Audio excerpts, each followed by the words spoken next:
we're going to hear first from one of our patrons, Michelle Bates, who I'm sure you will all be aware ran the highly effective campaign on behalf of her brother, Barry George, who was wrongly convicted of the murder of Jill Dando in 2001. She is going to share with us some of the experiences she had from that campaign and some of the lessons that she learned from it. So over to you, Michelle. Thank you, Philip, and thank you, Yvonne, for suggesting that this might be a good idea. So I'm going to start off actually talking about Jeremy, because I have a connection to what happened to Jeremy in that, well, let me just set the scene, okay? So if I start with, it was a hot August night, and it actually was the 7th of August, 1985.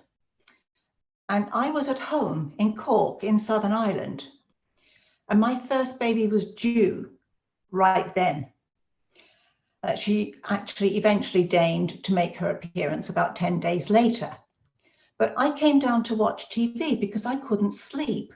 I had this big bump, it wouldn't stay still. While I was watching TV, there was a news flash, and it said that there was a siege at a farmhouse in the UK.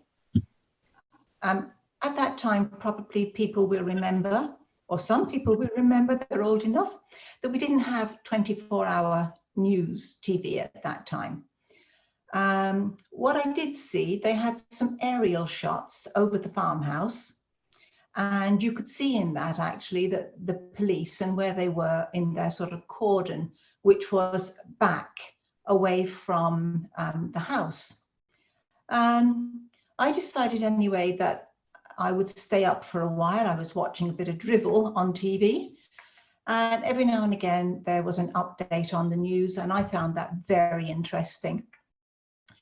What they said was there are 5 people inside the house, and the son of the couple was actually outside with the police, and they wouldn't allow him to go near the house. There were media, and the media was saying things such as the police won't storm the house at the moment. They don't want to upset the person that they've seen inside walking about upstairs. And I have a feeling I heard something about somebody muttering and walking around with a gun, but I'm not 100% sure about that bit. But I know that they weren't allowed to fly over the house for the same reason. They didn't want to upset the person that they were actually in conversation with inside the house. Apparently, they had been on the phone to somebody, and now the phone was off the hook. Well, being 9 months pregnant, I got tired eventually. I couldn't stay up any longer, so I went off to bed. But obviously, the minute I got up that morning, I rushed down and put the news on. And that was where I heard that the police had stormed the house and that there were 5 bodies inside, which was very upsetting, as you can imagine. I was really heartbroken about it because I'd hoped that they'd be able to talk the person down, whoever was in there. Anyway, it was called a murder-suicide. Well, I got down to the business of giving birth to this rather late little girl and caring for a new baby. And I was so surprised later when I learned that the son was being charged with murder. I couldn't understand it. How did that happen? Well, later I heard he'd been found guilty, and I really couldn't understand that either. But I accepted that, you know, the police must have had some strong evidence. Otherwise, how could anybody have found him guilty? He was outside.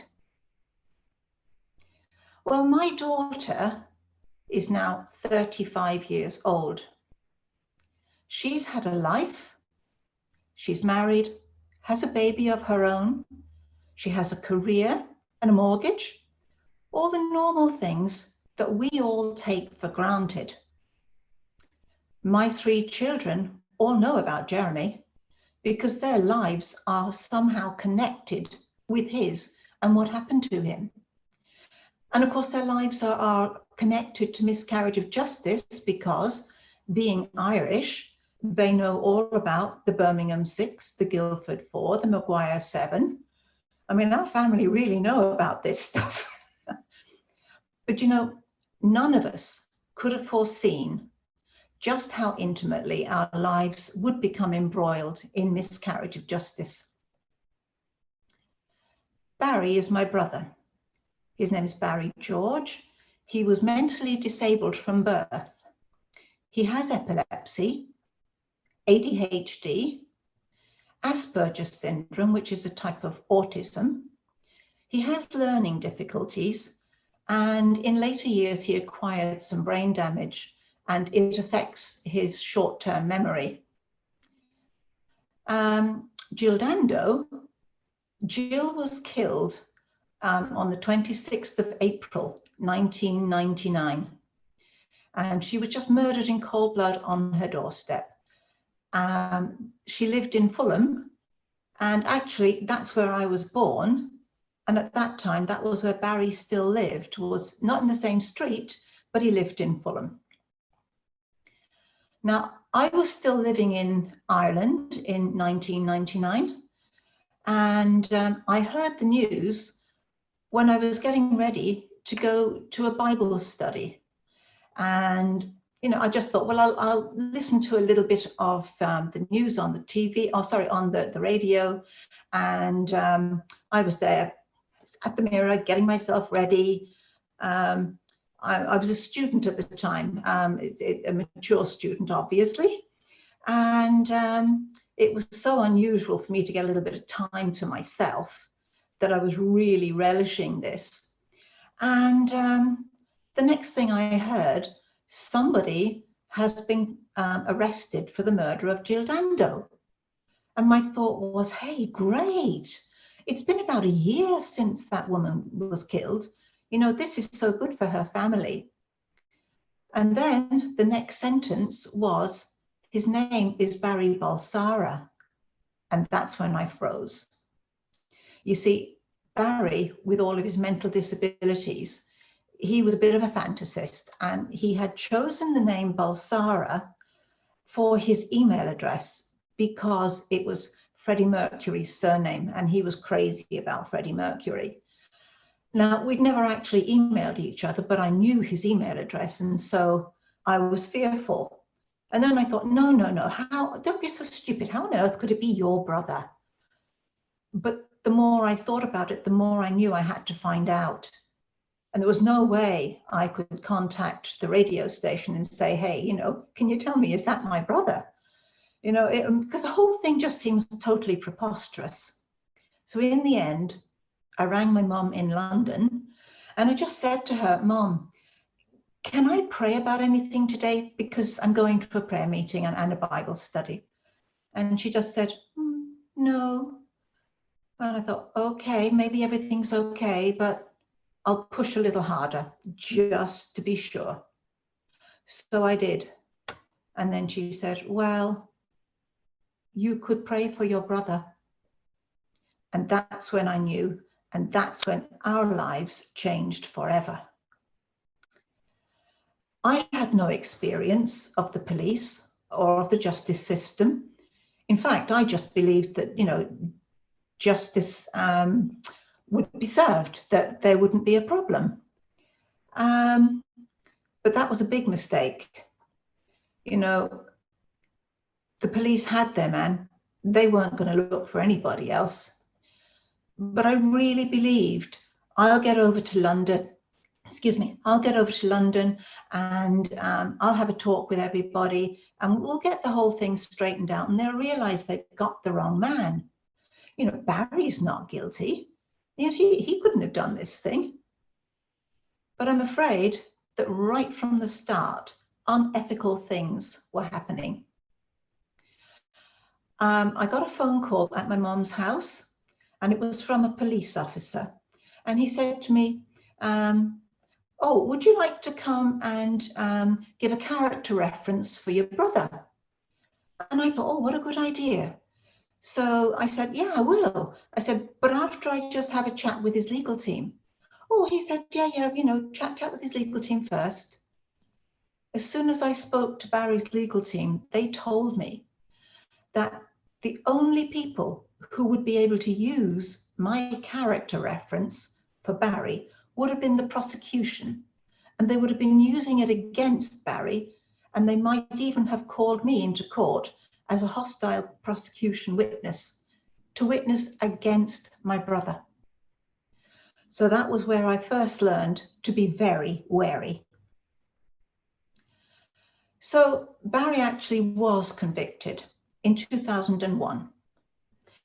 And we knew, obviously, that he was not guilty. So there's no justice in that for Barry. There's no justice in that for Jill either. So in 2002, actually, it was only 6 months after his conviction, he got his first appeal. It came up, and we thought, this is really great. They know they've made a mistake and they're willing to put this right. So that's why it's come up in 6 months. So, it was backwards and forwards from Ireland to the UK for me, leaving my children in Ireland, and leaving my entire life over there and coming over, and just so much to do in both countries. So we attended the results, I don't know what they call it, of the appeal.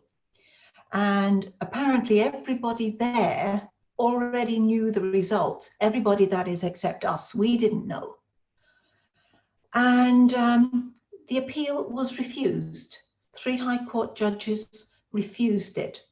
But not only that, they actually said that this man had a Kalashnikov rifle. A Kalashnikov. Barry had a little plastic gun that fired red pellets. And 3 High Court judges managed to turn that into a Kalashnikov rifle. And even though the media had been through all the trial just the same as I had, and they knew that wasn't true, of course, this was great news, and they all ran with it, off to their newspapers to tell the world that Barry had a Kalashnikov rifle. So this is the way these things can go. So on the 5th of November, 2002, somebody from Mojo came with me to the CCRC in Birmingham. And it was Mojo, actually, Hazel at the time, who had written the submission that we were going to put in to the Criminal Cases Review Commission on Barry's behalf.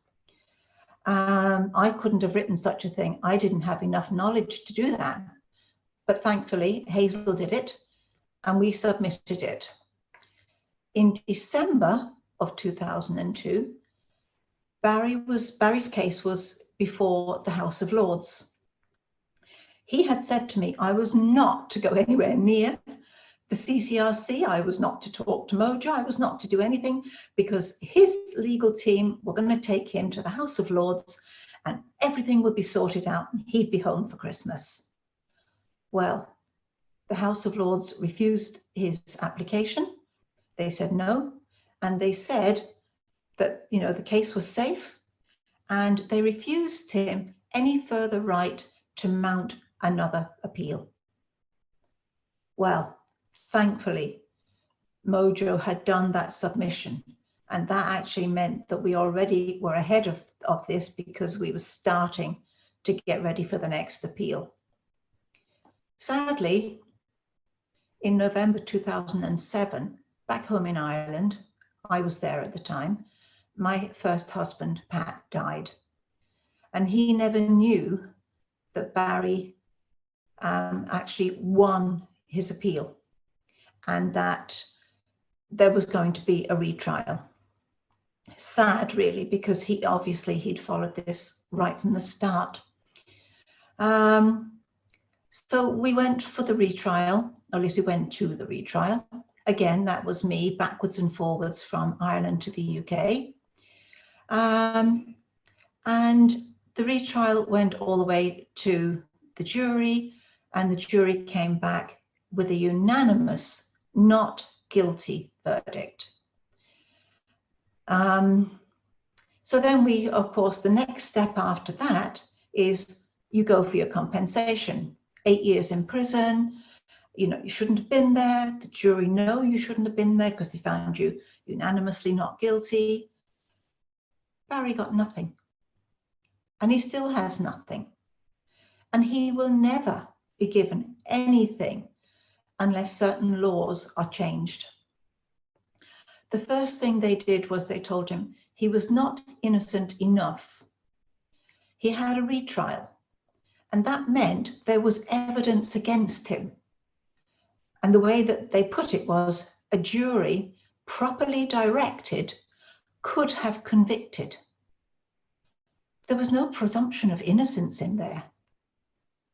Also, he was told, you have not proven your innocence beyond a reasonable doubt.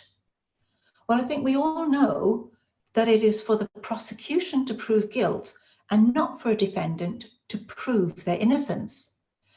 But he was told all the way through, from the very first trial all the way through to the retrial, you as the defendant have nothing to prove. So therefore, he didn't try to prove anything. His legal team didn't try to prove that he was innocent, just that he couldn't have done it. And the jury believed that. So at the end of all of this, when Barry cannot take his evidence and go to another court, there's no way to do that. You can't just say to the justice system, oh, you said I haven't proven my innocence beyond a reasonable doubt. Well, let's go to court and I'll prove it to you because I've got my evidence. There's no such court. So they wait until you have no recourse, and then they tell you that you should have proven something. Of course, that's impossible. The problem is the justice system is doing this to loads of people. Barry was the first, and now they are doing it to loads of people, telling them they should have proven their innocence beyond a reasonable doubt. The only way that you can prove is if the perpetrator who actually carried out the crime is brought to justice. Otherwise, it's very similar to the Scottish system. Not guilty doesn't mean innocent. Not guilty means they couldn't prove anything against you. That's all. So Barry was freed.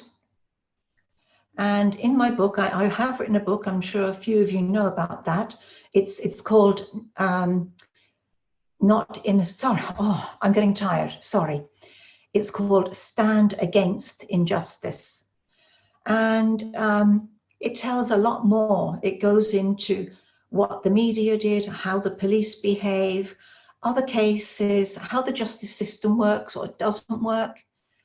But of course, here we come full circle, and we're back to Jeremy, because Jeremy and Barry were in Whitemoor prison at the same time. They may even have been in Belmarsh at the same time, I'm not sure. But we do know that we could see Jeremy across the visiting room when we went to see Barry. And of course, being so connected to Jeremy's case, I couldn't not recognize who he was. So it was probably in about 2010 when Barry was sort of settled, because it's very difficult to settle. I contacted Jeremy's solicitor and I said, look, if I could, I'd like to help. If there's any way that I can be of assistance, I'd like to help.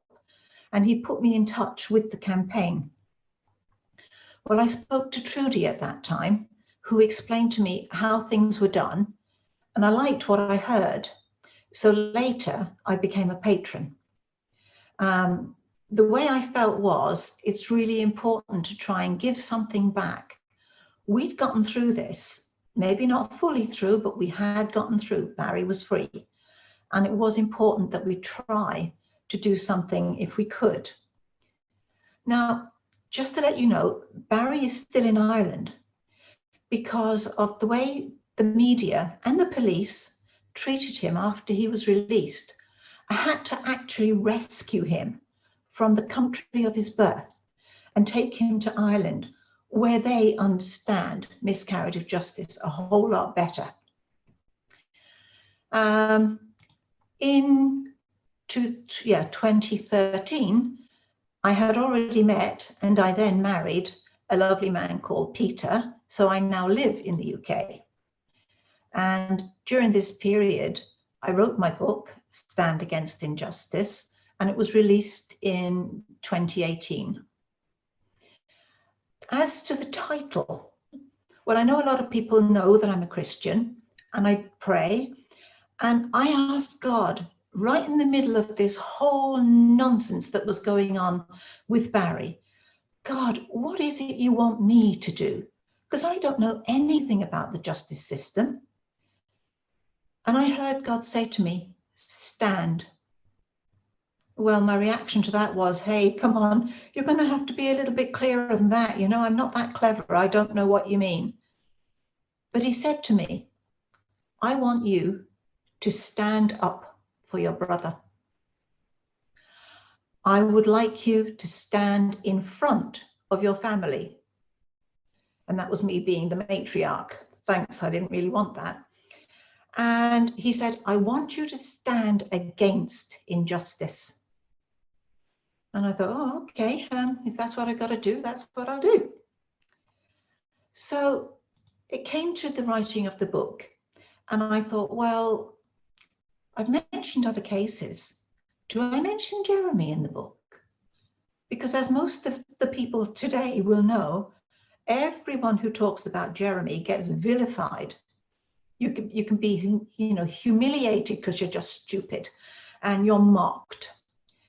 And also the trolls are awful. And I thought, well, do I really want that? And so again, I went back to God and I said, what do I do, God? And he said, didn't I tell you to stand against injustice? So then I knew I did have to put something in the book about Jeremy. And I did. And I did get a little bit of, I think I got 2 people who said, oh, can't quite understand why you're doing that. But at least I didn't get too much more. Well, apart from the trolls, and they have a full website set up where they talk about me being some sort of terrible person, and about Jeremy, who's a terrible person, and all these miscarriage of justice campaigners who are terrible people.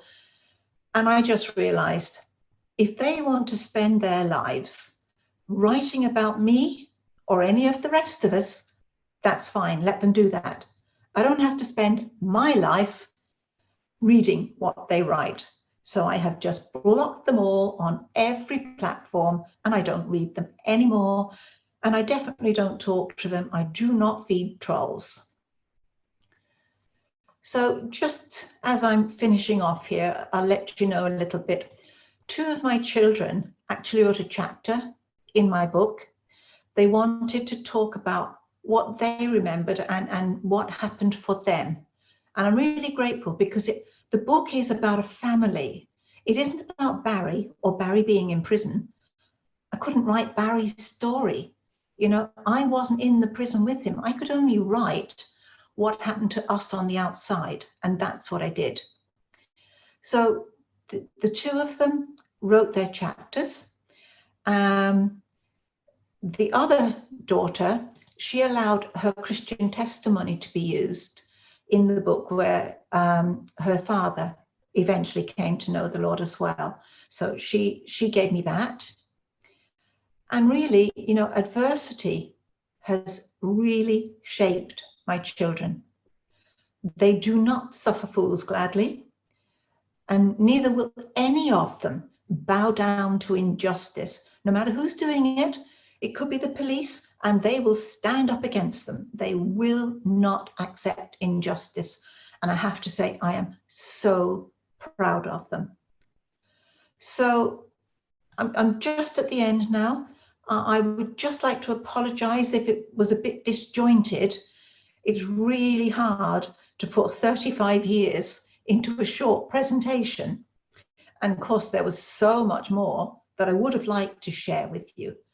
But, you know, tonight, a few other people are going to speak as well. So I'm going to end it there and just thank again, Philip and Yvonne for allowing me to come on and to talk to you and to share what I remembered about the night of those awful killings at White House Farm. It's important we remember that night, because if Jeremy was outside, how could he have killed someone inside? Thank you. Thank you. Thank you very much, Michelle. Thank you, Fascinating insights. We really appreciate that.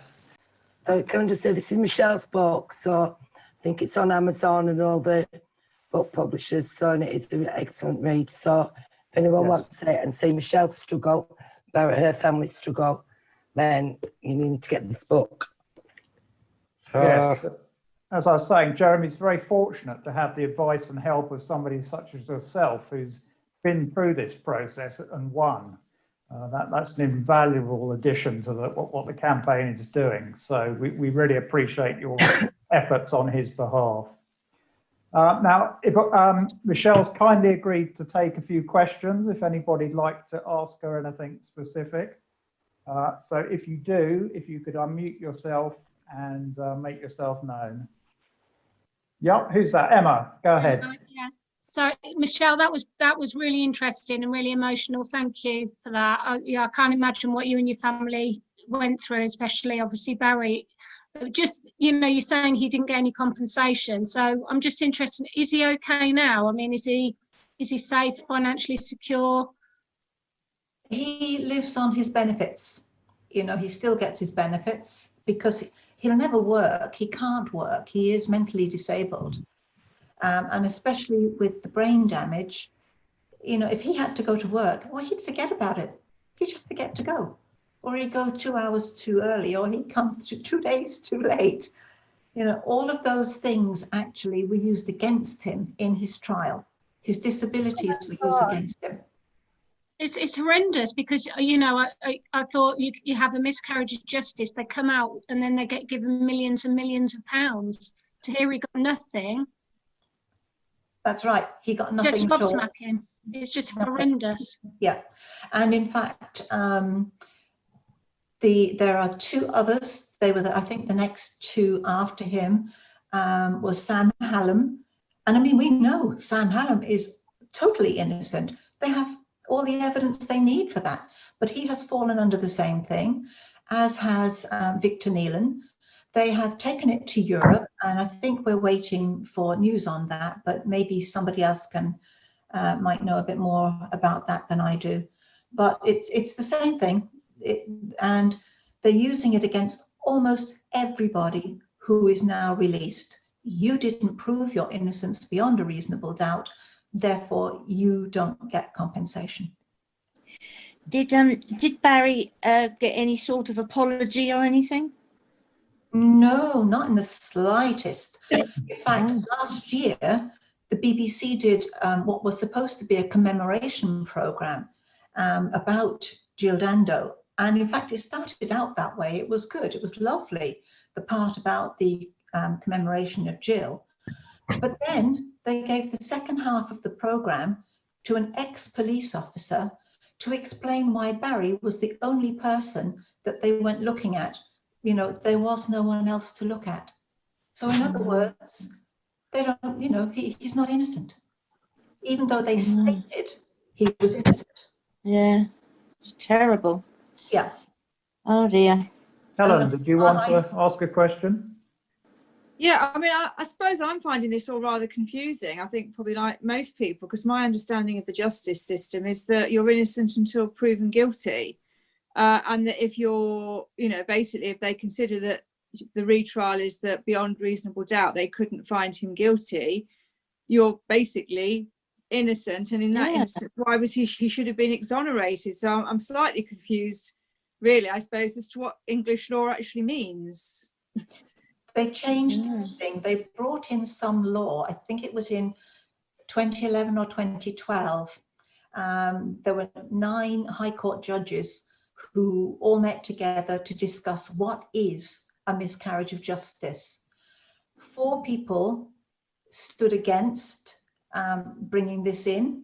This, you need to prove your innocence beyond reasonable doubt. 4 stood against it and 5 went with it. And so therefore it was carried. And so in 2011 or 12, that's when it came in. Because that's concerning then for Jeremy, because if I suppose the argument with that then is that the only way, like you said, to prove it is to prove who else did it. Now, I suppose logically then, if he didn't do it, then it presumably would pass to say, well, obviously Sheila did it. But if she's not able to defend herself, which obviously she isn't, it does beg the question whether he will be able to clear his name in the same way. Yeah, that concerns me greatly because, I mean, Jeremy should be, I mean, everybody who is wrongfully imprisoned should at least get some help to set up their lives. Yeah. But Jeremy, of all people, he lost everything, his whole inheritance. You know, he'll come out to nothing, and that's devastating. And it definitely isn't what he deserves. But I'm afraid it's the way the justice system is now. And if this isn't overturned at the European Court of Human Rights, it will continue that way. In fact, Yvonne and I went to a lecture by Mark Newby, Jeremy's solicitor, recently, where he was talking about this. And he said there are now 4 categories for miscarriages of justice. As Michelle said, they sort of sliced the whole subject up into layers. But as Helen pointed out, it's a binary choice at a trial. You know, you're either guilty or you're not guilty. So that this really does go against the fundamentals of the justice system. The damning phrase that, you know, is now so shamefully associated with Barry of not being innocent enough. And that is just fundamentally unfair and against the basic tenets of the justice system. So, you know, that's something I'm sure Jeremy will be keen to campaign on, you know, as and when he gets out. Absolutely, because, you know, what myself and Barry will say is that they brought in a law that is actually illegal. There's no standing in law for what they are doing. If they're not going to give you the opportunity to actually go back into court, you know, with the evidence, then how on earth can it be legal that they can do this? With Barry, he has the evidence which proves that he was someplace else when Jill was killed. And he has witnesses to that. The jury at the second trial, at the retrial, they understood this and they found him not guilty. Yeah.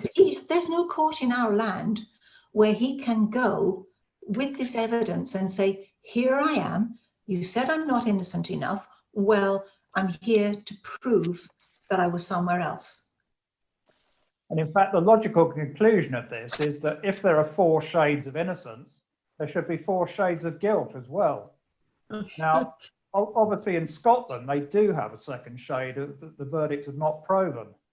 So that they do allow for that, but there's only 2 of those categories, as it were, as opposed to 4, which would be the natural balance against 4 shades of innocence. So the whole thing is Alice in Wonderland, really.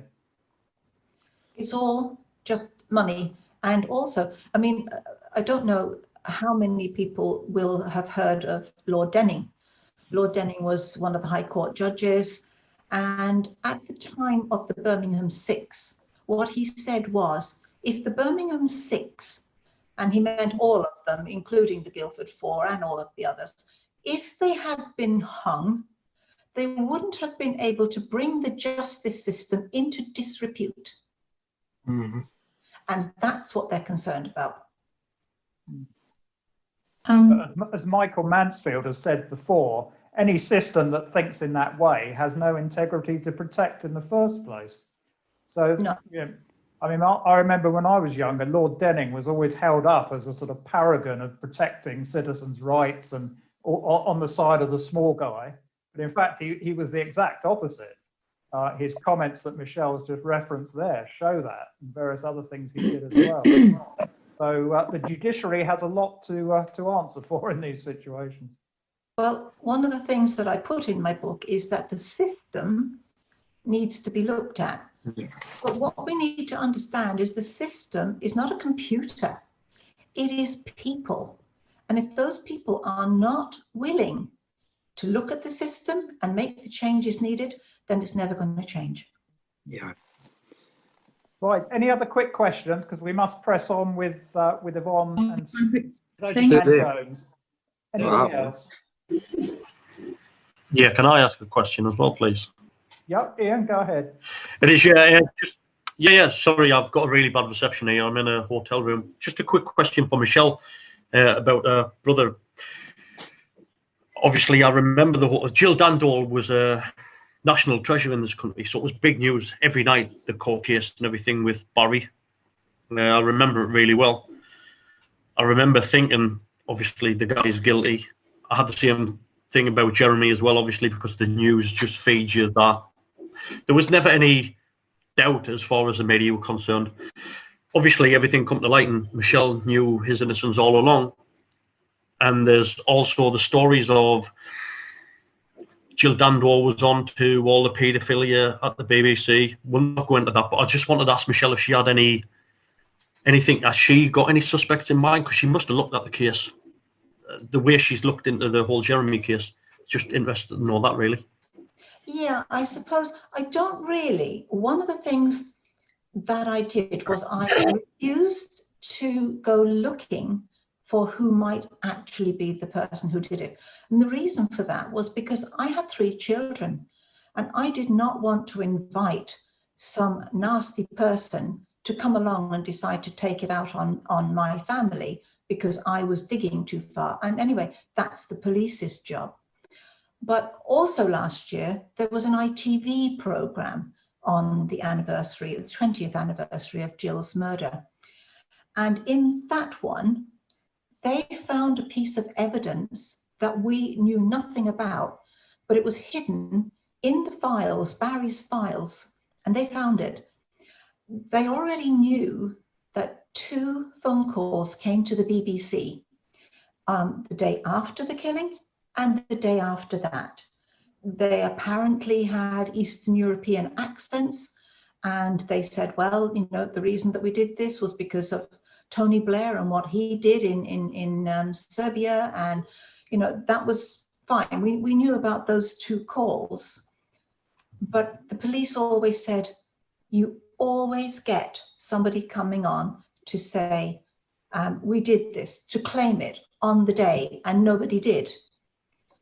But the ITV program, in the boxes of files, they found a document that said on the day of the murder.